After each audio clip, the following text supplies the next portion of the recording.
Hola amigos, bienvenidos a un nuevo programa de Ahora Venezuela. Yo soy David Placer y le damos la bienvenida desde los estudios de Economía Digital a este nuevo episodio del programa que hemos decidido llamar Cuidado con las franquicias. Son muchos los venezolanos que están llegando a España, solo con asilo político son más de 110 al día y dadas las dificultades para conseguir empleo en este país, son cada vez más los que se están planteando la posibilidad de abrir franquicias, es decir, de montar su propio negocio y de crearse una forma de vida.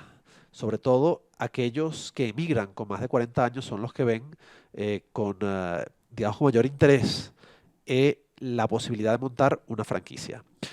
Pues esa posibilidad de crear un nuevo negocio, no solo para el autosustento de la familia, sino también para crear una empresa, para generar riqueza en el país, se traduce mucho más de lo que pensamos en casos de quiebra y de familias completamente arruinadas. Son muchas, y las vamos a mencionar todas ellas, las franquicias en España que han terminado en los tribunales por llevar a los franquiciados a la ruina absoluta. Las cifras no cuadran, lo que contaban en un principio en cuanto a los números, en cuanto a la estimación de ingresos y en cuanto a los gastos, no se corresponde en absoluto con la realidad y vamos a analizar este creciente problema con dos franquiciadas. Tenemos a una franquiciada venezolana, Beisarí Ágola, ¿lo he dicho bien? Lo has hecho bien. Beisarí era franquiciada de Lizarrán, que es una conocida cadena de pinchos en España. María Reyes también nos acompaña, que era ex franquiciada de la cadena de supermercados Día. Día, sí. Día es una conocidísima cadena de supermercados en España, de hecho la tercera en cuota de mercado, y que ha generado también una ola de demandas contra la compañía, de franquiciados quebrados y que aseguran ser estafados por la empresa, que además ha cotizado en el IBEX 35, es decir, en la Bolsa de Valores de Madrid. Y también contamos con José Zamarro, a quien conocemos muy bien. José, gracias por aceptar la invitación, bienvenido. Él es abogado, asesor, experto en franquicias. Es un experto en franquicias y además también fue, y así se inició su carrera, un estafado, podríamos decirlo así, José, con una Correcto, franquicia. sí, ¿no? un engañado, uno más. O un Sí. engañado. Bueno, queríamos comenzar con el caso de Beisarí. Lizarrán es una cadena a donde acuden, yo diría casi cada día, venezolanos que están llegando a España con el interés de abrir una tienda de pinchos. Allí tenemos en las vitrinas de Lizarrán la comida expuesta, caliente muchas veces, ¿no? Lista para comer, una variedad enorme de pinchos. Se ve muy apetecible todo, pero luego detrás de esas vitrinas pues hay un negocio que parece ser que no es tan bueno y que muchas veces es ruinoso. ¿Cuándo te das cuenta que el negocio no marcha bien o no marchaba bien? La primera vez que me empecé a preguntar si esto efectivamente podía funcionar fue como a partir del sexto mes en el que empecé con el negocio. Los primeros 2 o 3 meses, la realidad es que no iba tan mal. Supongo que efecto novedad, dentro del barrio donde estaba, etcétera. Pero al sexto mes, en lugar de ir poquito a poquito las cifras mejorando, fueron todo lo contrario. Entonces te empiezas a dar cuenta de que la merma es muchísima, la exposición que tienes que tener para que de hecho se vea apetitoso es demasiada, hay muchísima cantidad, tienes que renovarlos constantemente, como explica el modelo, y la realidad es que el 60-70% del producto lo terminas tirando, especialmente en días de semana o días bajos. Al final cierras y lo tiras. Vale, pero ¿cuál es la diferencia? Porque dices que en los primeros meses Ujú. la cosa iba bien o tú creías que iba bien. Bueno, la realidad es que para las estimaciones que yo tenía, los primeros 2 meses, las ventas esperadas fueron las que fueron. Estuvieron bien, mucha gente fue a conocer el sitio, en general, bueno, hubo medianamente buena recepción y a medida que fue pasando el tiempo, pues ya la novedad pasa, como creo que pasa en todos los sitios.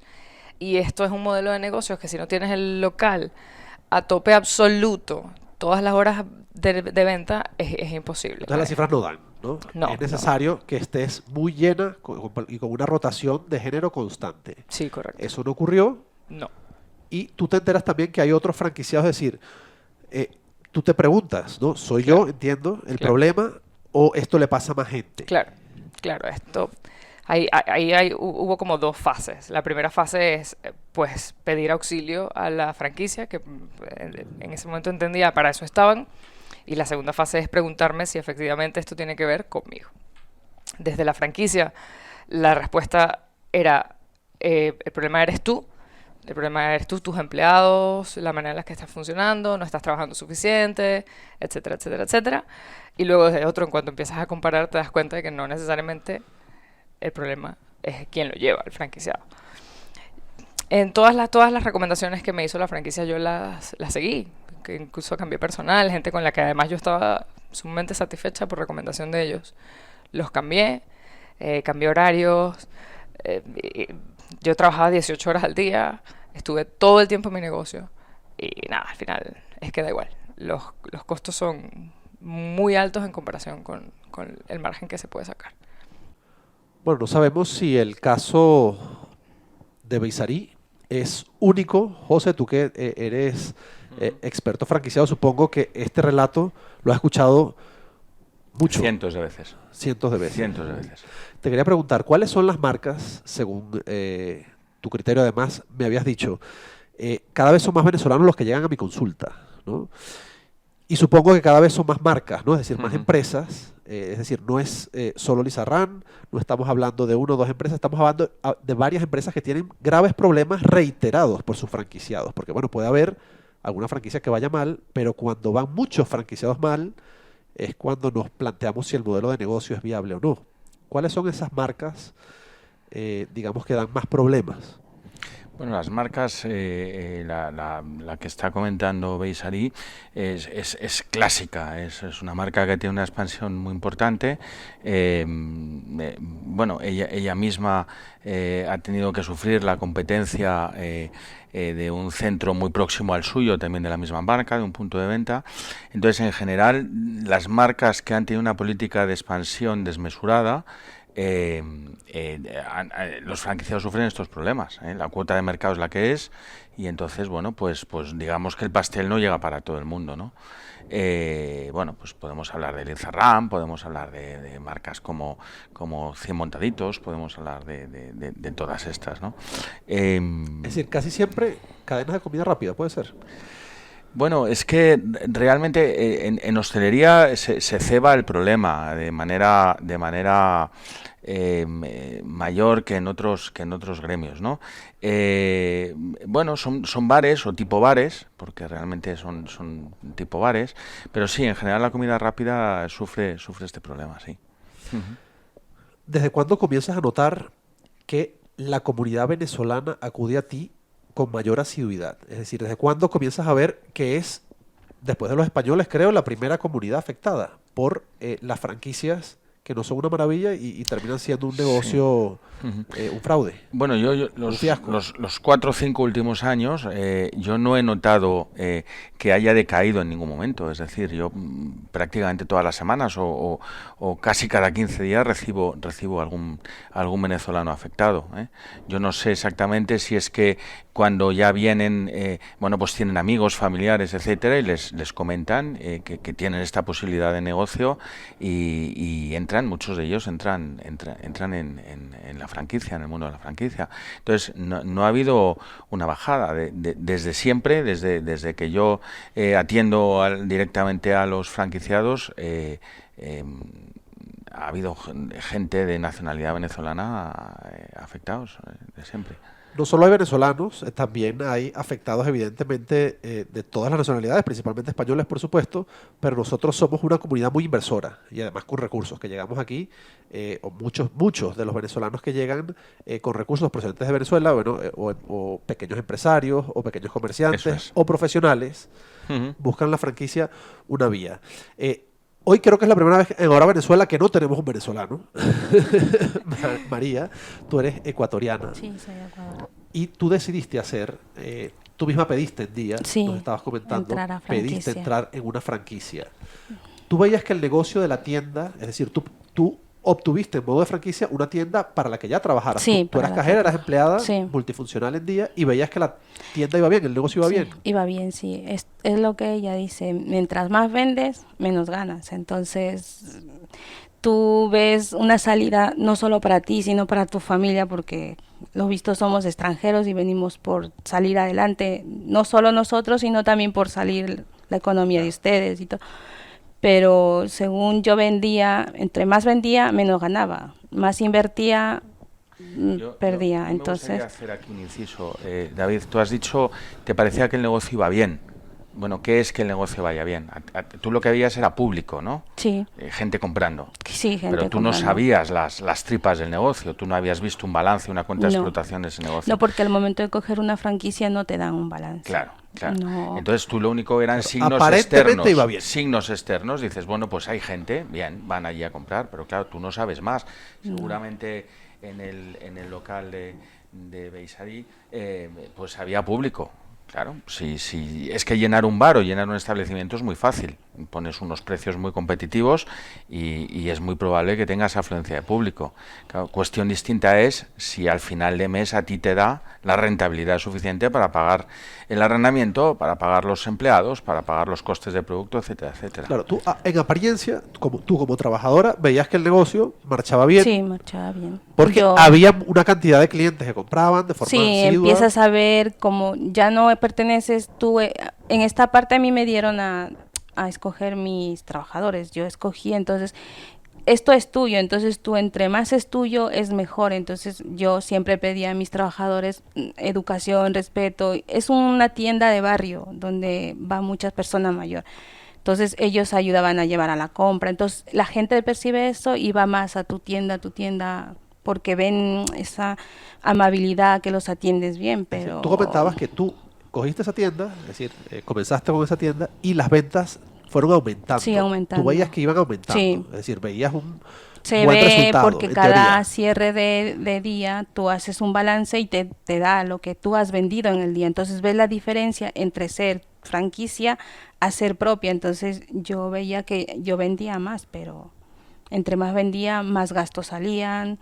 Lo que comentaba antes, tú pides un producto, te llega de otra forma, no te llega lo que has pedido, luego tú reclamas porque supuestamente tú puedes reclamar tu producto en mal estado. Nunca te dan esa devolución, te ponen trabas de ya en el próximo camión o...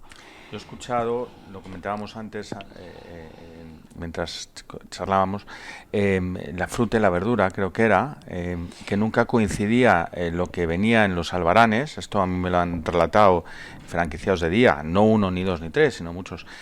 Nunca coincide coincidía lo que viene en los albaranes con la mercancía realmente servida, pero además con unas diferencias muy importantes. Muy importantes. De hecho, tengo entendido que Día intentó implantar un sistema que era que si tú dabas por bueno la cantidad que recibías, te hacían un descuento a final de mes en los albaranes. ¿Es esto así? Sí. Con el fin de que no hubiera reclamaciones de que no hubiera continuas. reclamación. Entonces decía, mira, si tú das por bueno esto que te estamos enviando a final de mes, era un descuento bastante poco, no merecía la pena, ¿no? Pero bueno, pues supongo que habría gente que le interesaba, y Día, pues encantados porque así podían seguir lucrándose de manera indebida y además no recibían quejas, ¿no? Tenemos que aclarar que Día es una multinacional española con sedes en Argentina, en Brasil, estuvieron en China, estuvieron en Turquía, están en España y en Portugal, cotizaron en bolsa, es decir, era una empresa auditada, en teoría de forma correcta, por una de las grandes auditoras de este país y del mundo, y resulta que ahora el que fue consejero delegado y el que negaba que hubiese un fraude masivo contra los franquiciados, está siendo imputado. Ahora mismo tiene abierto un caso judicial. Hay centenares ya de franquiciados que han denunciado a la marca. Es decir, aquí sí tenemos una situación que ya pinta muy mal para la empresa, ¿no? Sospecha Fiscalía y sospechan los tribunales, sospechan varios tribunales que ya era una estructura pensada para quebrar al franquiciado. Eso supongo que no es el único caso. Entiendo que hay otras franquicias que pueden ser ya concebidas, porque estamos hablando de cosas distintas si es un negocio que no va mal, porque bueno, porque se eligió un mal lugar, o porque bueno, las expectativas de venta no cumplieron. Y otro caso el riesgo propio de los negocios. Es decir, y otro caso es cuando el negocio en sí está pensado para hacer quebrar a un franquiciado. Y ahora te pregunto, José, ¿qué gana una gran cadena haciendo quebrar a sus franquiciados? ¿Cómo gana? Bueno, yo no creo que ese es el objetivo final o el objetivo último que persiguen. Lo que pasa que sí es una cuestión que ellos valoran que puede ocurrir. De hecho, saben que va a ocurrir. Bueno, ¿qué es lo que gana? Vamos a ver. Cuando una franquicia tiene una política de expansión importante, lo que hacen es ir abriendo unidades de negocio. Cada unidad de negocio le reporta unos ingresos en concepto de canon de entrada, más generalmente pues el equipamiento que lo suelen proporcionar ellos o suelen recibir comisiones del equipamiento, más la obra que muchas veces intervienen o en el proyecto, etcétera, etcétera. Es decir, se generan unos ingresos muy importantes. ¿Vale? A nivel de imagen de marca, pues es muy interesante. Es decir, todas las noticias que se publican en el mundo de la franquicia, dice, la franquicia tal tiene previsto abrir el año que viene 28 unidades o 30 o 50 unidades. Es decir, el éxito de la enseña se mide por el número de unidades que va a abrir. No nos cuentan nunca cuántas ya hay. Dicen cuántas van a abrir. Claro, pero tú dices, no creo que el fin último sea la quiebra. Bueno, en muchos casos evidentemente puede ser así. En el caso de Día, concretamente, esa interrogante está abierta. ¿Por qué lo digo? ¿Por qué lo asevero? Porque yo además he investigado mucho el caso de Día. Cada vez que quiebra un franquiciado, automáticamente esa tienda es endosada a un nuevo franquiciado que paga un canon de entrada nuevo. Si quiebran un año 4 franquiciados, son 200.000 euros o 150.000, dependiendo de la tienda, que se ingresa solo por el traspaso. Y la tienda ya está montada. No hay gastos para el montaje. Han conseguido lucrarse del fracaso de sus franquiciados y le dan una nueva vuelta y llega otro nuevo que paga la cantidad que sea y ellos vuelven a recibir el canon y además tienen una persona ilusionada durante un año más. Efectivamente. El tiempo que le dure el dinero o la póliza de crédito o lo que sea, ¿no? O la hipoteca de su casa. Ya está. Hay casos en Día que una misma tienda ha logrado quebrar a 4 personas distintas. Si el objetivo último no es quebrar, tú cierras esa tienda. Eso es lo lógico. No solo endosas a un quinto o a un sexto franquiciado. Correcto, sí. Entonces, es decir, esto yo no sé, tú en tu caso, por ejemplo, que has vivido, en el caso de Foster Hollywood también lo mismo. Sí. ¿Ha habido una condena contundente en los tribunales para estas grandes cadenas de franquicia? No, en principio las resoluciones judiciales que se producen en los asuntos que tienen que ver con franquicias suelen favorecer más a las empresas franquiciadoras que a los franquiciados. Digamos que estamos en un momento que se intenta proteger a estas empresas, se intenta proteger la continuidad de los contratos y de los negocios y se pone siempre el ojo o se intenta siempre entender que es el franquiciado el que de alguna manera ha fallado. Y si no ha fallado el franquiciado, bueno, pues al final lo que viene a decir la mayor parte de las resoluciones es, hombre, el riesgo de los negocios, pues usted ha invertido en una franquicia, esto no era garantía de éxito, bueno, pues esto podía ocurrir y ha ocurrido y usted váyase a su casa y no pida más explicaciones. ¿Vale? Es verdad que bueno, pues hay casos muy sangrantes, el de Día es uno de ellos, por ejemplo, es evidente, el de Lizarrán, yo llevaba un montón de asuntos de Lizarrán y bueno, pues indudablemente un buen empresario responsable no sigue traspasando una unidad de negocio que sabe que es un fracaso. Un empresario responsable no sigue abriendo unidades de negocio cuando prácticamente uno y otro punto de venta se pueden llegar a ver en la misma ciudad, porque sabe que no hay mercado para todos, ¿no? Esto en Lizarrán, recuerdo yo un caso que se podía ver uno con respecto al otro y bueno, esto le produjo un fracaso tremendo al franquiciado. Vicente, ¿cuántos años estuviste tú en Lizarrán, digamos, viviendo o intentando vivir de ese negocio? 3 años. Estuviste 3 años. 3 años. Finalmente, de contratos 4, efectivos 3. ¿Decides, digamos, cerrar o la franquicia te expulsa? ¿Cómo fue el proceso? Eso va en dos partes.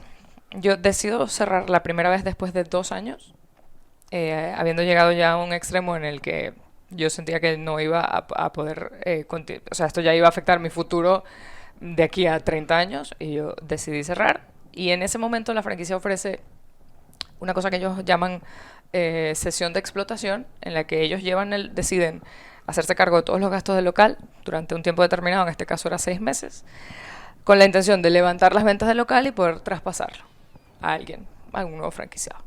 Durante ese periodo ni logran levantar las ventas del local, ni logran traspasarlo, por lo que ya es evidente. En ese momento, en cuanto se acaba ese periodo en el que ellos me ofrecen eso, me obligan a reabrir. Y así hago. Ya yo tenía un trabajo por fuera, estaba absolutamente confiada en que se iba a acabar en ese momento todo, y volví a abrir, esta vez con ayuda de mi hermano, 9 o 10 meses más. Desangrante, absolutamente. Cada vez que yo lo intenté con una enseña diferente de Comes Group, para que lo sepas. La matriz de Lizarrán, que Exacto. tiene varias marcas. Lizarrán es una de ellas. Correcto. Y el primer año, a raíz del fracaso, se los expliqué. Ellos me proponen dividir mi local y poner una nueva. Además, a Lizarrán, que se llama Pasta City, que equilibró un poco las ventas, pero de ninguna manera cubría para nada los gastos. ¿Por qué decides tú abrir un Lizarrán? ¿Cómo te captan ellos? Yo creo que me capté yo sola. Yo estuve haciendo, el primer año que llegué a España, estuve intentando buscar trabajos en mi área, que es comunicación social, por cierto. No encontré, siempre encontraba cosas temporales. Y después, nada, probablemente lo más inteligente sea invertir. Con la única expectativa de tener un sueldo y progresar. ¿Cuánto tuviste que pagar ¿Cuánto tuve que pagar en total? para al montar principio? esa franquicia? 220.000 euros. Es decir, tú llegas de Venezuela, Ujú. desembolsas 220.000 euros. Ujú. ¿Ese capital lo tenías o tuviste que pedir préstamos? Ese capital lo tuve que pedir prestado entre familias, bancos, etcétera. O sea, va más allá de mí. 3 años después, ¿cómo cierras? Es decir, ¿cierras con deudas? Cierro con deudas, claro, altísimas. No solamente a mi familia, sino pues al banco. ¿Y a cuánto asciende esa deuda? ¿Asciende mucho más de esa cantidad?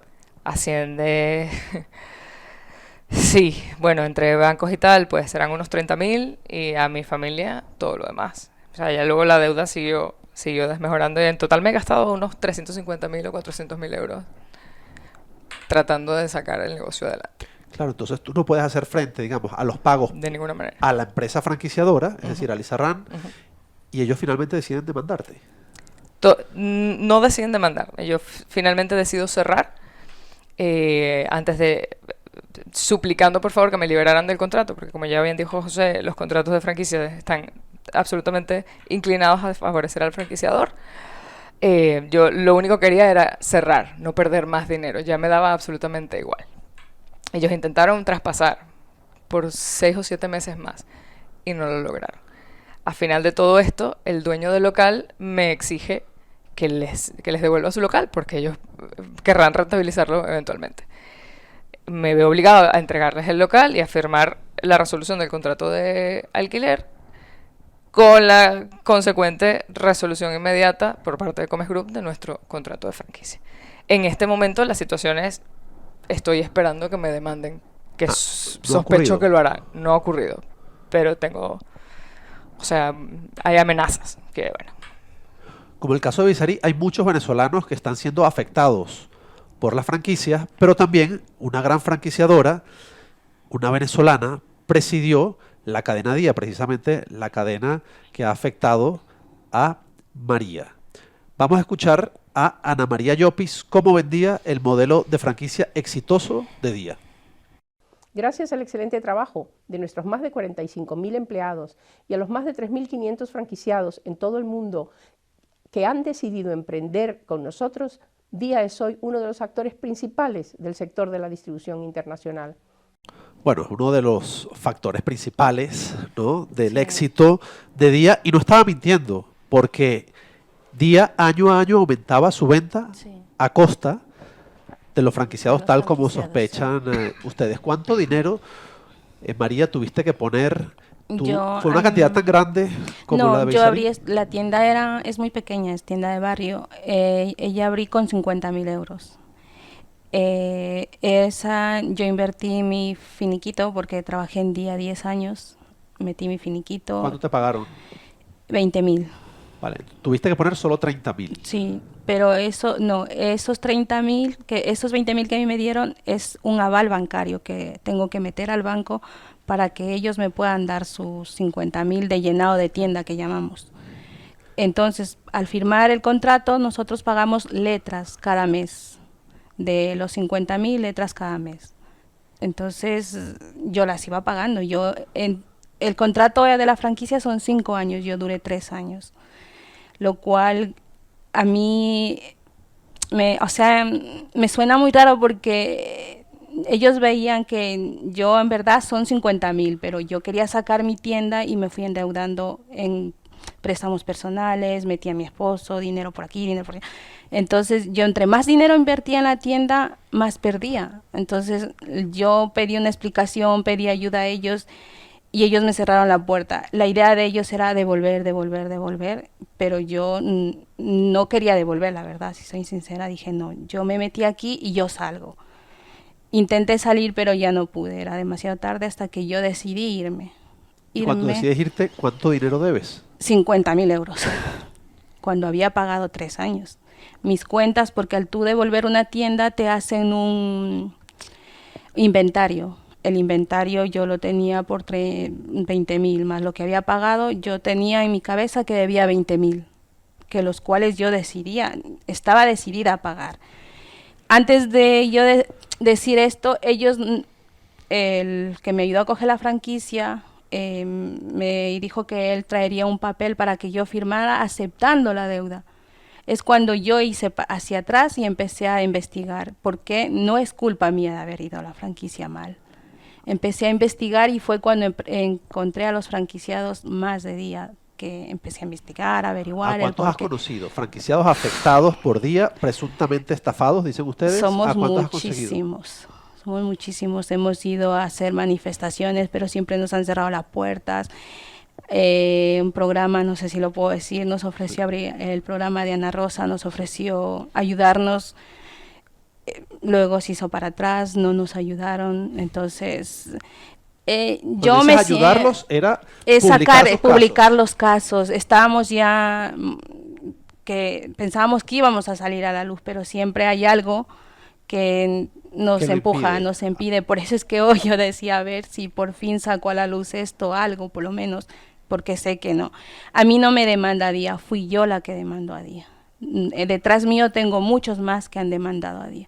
Yo ya tuve un juicio, yo me endeudé con 50.000, pero en el juicio me reclaman 180.000 euros. ¿Te lo reclama Día? Día. ¿Por qué motivo? ¿Por qué motivo? Porque al momento que yo devolví la tienda, no firmé lo que ellos querían, que asuma una deuda de 50.000, no devolví la llave del local porque mi abogado me dijo que no la devolviera.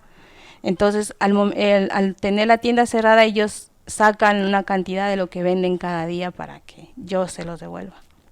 Bueno, el único caso que yo tenga constancia, a lo mejor hay más, de sentencias judiciales contrarias a Día, es decir, a esta cadena de supermercados, decía la juez que vendía comida caducada o a punto de caducar en mal estado a la franquiciada, y por eso le da la razón.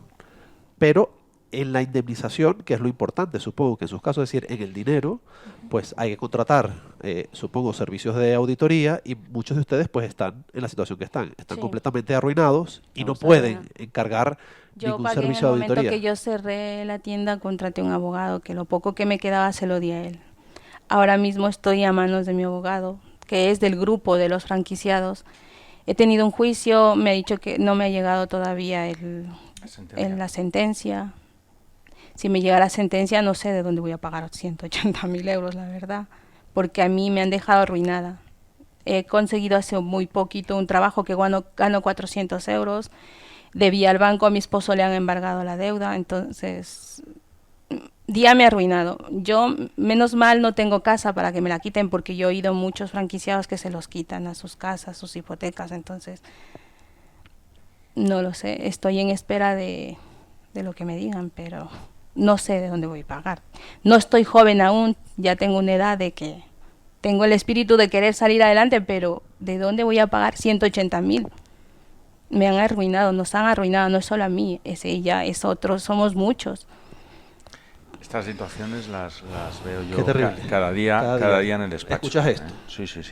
Con gente debiendo 200, 300, 350.000, 400.000 euros es muy habitual.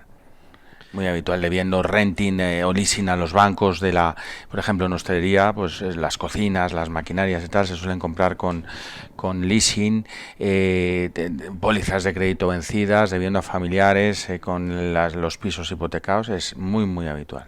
José, tú, como experto abogado, además que también tuviste tu chasco, ¿no? Sí. Con una franquicia, ¿qué le recomiendas o qué le recomendarías a alguien que está a punto de firmar o está interesado en una franquicia? ¿En qué se deben fijar para decidirse o no? Fundamental, y aunque parezca que quiero defender mi profesión, que no he venido aquí a esto ni mucho menos, es que se asesoren.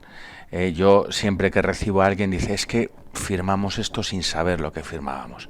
Entonces el asesoramiento de un abogado por revisar un contrato, el coste es muy bajo, y si además se compara con los riesgos que puede llegar a evitar, pues es ínfimo, es irrisorio, ¿no? Entonces recomiendo a cualquiera que se interese por una franquicia que se aconseje, se deje aconsejar por un abogado, es decir, que lleve el contrato, que lleve la documentación que le ha entregado la franquicia y la ponga en manos de alguien que domine el tema, que tenga que esté habituado a ver ese tipo de información, ¿eh? Luego ya después, si firma o no firma, ya es cosa de él, obviamente, pero sobre todo que firme, si llega a hacerlo, que firme con conocimiento de causa. Ya hemos visto casos como Lizarrán, como Día, también está Carrefour, esa conocidísima marca que también hay franquiciados que han llevado a juicio a Carrefour. Está el caso de Cien Montaditos, que ya lo mencionabas anteriormente. Son muchas las franquicias que han tenido problemas judiciales con sus franquiciados, pero podemos hablar de franquicias realmente exitosas. Correcto. Y que pueden ser un tiro al piso, como decimos en Venezuela. Sí, bueno, yo puedo hablar de mi caso particular. Mi caso particular fue con la franquicia Foster Hollywood. Del grupo Cena. En la actualidad creo que es el operador más importante en negocios de comida rápida de España. No sé cuántas unidades tienen. Han adquirido recientemente el Vips, la cadena de restaurantes Vips. Bueno, lo que a mí me ocurrió es que en un momento dado la franquicia tomó una deriva, una política de expansión absolutamente alocada, y estoy hablando en torno al año 2010, 2009, 2010, y entonces se realizaron una serie de aperturas sin ningún criterio, y bueno, pues la mayor parte de esos restaurantes o cerró o se tuvo que traspasar, o bueno, el destino fue verdaderamente incierto, ¿no? ¿Podrías decir? A mí me ocurrió así. Ese fue tu caso. Correcto. ¿Y algún caso exitoso, digamos, de franquicias, recomendarías alguno? ¿O a una persona que quiere emprender le recomendarías, oye, monta el negocio por tu cuenta sin necesidad de tener una marca de una franquicia? Bueno, vamos a ver, el sistema de franquicias no es un mal sistema, ¿eh? Lo que ocurre en origen no es un mal sistema. Lo que ocurre es que se hace un uso indebido de él, es decir, los intereses de la empresa franquiciadora no van paralelos a los del franquiciado, ¿vale? Se produce un desalineamiento. Claro, ¿qué priman? Pues los intereses de la empresa franquiciadora. Bien. Entonces, bueno, pues lo que ocurre es lo que estamos escuchando aquí ahora mismo, ¿no? Pues mucha gente, muchos negocios fallidos, ¿eh? El otro día alguien me decía, bueno, es que a nivel privado, es decir, cuando tú abres un negocio sin contar con una franquicia, dice, también se producen muchos fracasos. Efectivamente, se producen muchos fracasos. Claro. La cuestión es que cuando tú emprendes un negocio de forma privada, no gastas una cantidad de dinero tan importante como cuando lo haces con una franquicia. Estamos hablando de más de 200.000 euros. Ella podía haber cogido un bar de barrio por un traspaso, no sé, muy bajo, irrisorio, y bueno, si se hubiera dado el batacazo, pues habría perdido 20.000, 30.000, 40.000, no sé, haciéndolo muy mal, ¿no? Claro, en este caso esa cifra hay que añadirle un cero más, ¿eh? Pues ¿por qué? Pues porque la franquicia exige una inversión muy importante que el franquiciado está dispuesto a hacer porque se imagina que hay cierta garantía de éxito. Dice, bueno, es que sí, invierto más, pero va a haber una seguridad. Ojo con esto. Seguridad no hay ninguna. Seguridad no hay ninguna. Y además te arrastran unos gastos de No, apertura absolutamente y de desproporcionados. royalties muy claro, altos. No, muy altos, muy altos. Entonces, ¿desaconsejarías a alguien que se acerque una franquicia y lo llevarías y le dirías, bueno, mira como alternativa algo propio que no lleve una marca? En la mayoría de los casos sí. En la mayoría de los casos sí, efectivamente. Con esta recomendación y sobre todo con lo que has dicho, asesoría legal, investigar bien a la empresa, Correcto. tiene que servir como una alerta para todos, venezolanos y cualquier otro Bueno, que luego, se decida abrir claro, una franquicia aquí. hemos hablado del momento previo a la contratación, ¿vale? Es necesario lo que he dicho antes, el que alguien te explique el contrato, estudie la documentación, etcétera, etcétera. Pero luego también ocurre otra cosa, y es que en general, venezolanos, españoles o de la nacionalidad que sea, los franquiciados son poco amigos de denunciar, de requerir al franquiciador. Es decir, ¿por qué? Bueno, pues porque a la gente le da mucho miedo. La gente piensa que las obligaciones son solo para él. Entonces, llevan 3 meses, llevan 4 meses, han empezado a ver, oye, aquí pasa algo, no hay rentabilidad, no hay la asistencia técnica y comercial que yo debía recibir, me dan largas, llamo por teléfono, me contestan los emails tarde, no me dan soluciones. Bueno, es que debes requerir a la otra empresa, a la empresa franquiciadora, y decirle, oye, tú tienes tus obligaciones en este trato y tienes que cumplir. Entonces, muchas veces el franquiciado deja esto pasar, deja esto correr, pasan los meses, pasa tal, y solo vuelve y solo se dirige a un abogado cuando el mal ya es tremendo, ya es irreversible, cuando ya acumula una deuda tremenda, etcétera, etcétera. ¿Qué ocurre? Estoy cansado de ver sentencias en las que el magistrado, el tal, dice, bueno, tampoco el franquiciado se quejó nunca, no lo ha hecho más que transcurridos 2 años cuando las cuentas del negocio no iban bien, etcétera, etcétera. Bueno, pues bueno, el argumento en sí me parece bastante endeble, pero es que es verdad que no se quejan. Que no se quejen no quiere decir que no haya problemas, ¿eh? Los problemas los hay y son muy graves, y los hay desde el principio. Pero la ilusión, la presión de la franquicia, bueno, pues deja al franquiciado un poco dormido, un poco, bueno, no, yo no me quejo, no vaya a ser que... Esto es así, creo, ¿no? Sí, Bueno, Yo estoy cansado de escucharlo, y yo lo he vivido. Recomendación para todos. Quejarse si va mal, pero sobre todo, antes de firmar, mirar bien las cuentas, asesorarse con un abogado y pensárselo bien si es necesario gastar 300.000 euros en una franquicia o se puede ver una alternativa mucho más económica. Muchas gracias a las dos franquiciadas, María. Te deseo mucha suerte en esta... Necesitamos las dos, creo, no solo yo. Sí, a las dos en esta nueva cruzada. Que bueno, ya veremos si es judicial o amistosa, esperemos que así sea. Y José, gracias por los consejos, gracias por exponer la verdadera realidad de las franquicias, que no es todo oro lo que reluce. Y amigos, a ustedes los esperamos la próxima semana en un nuevo programa de Ahora Venezuela.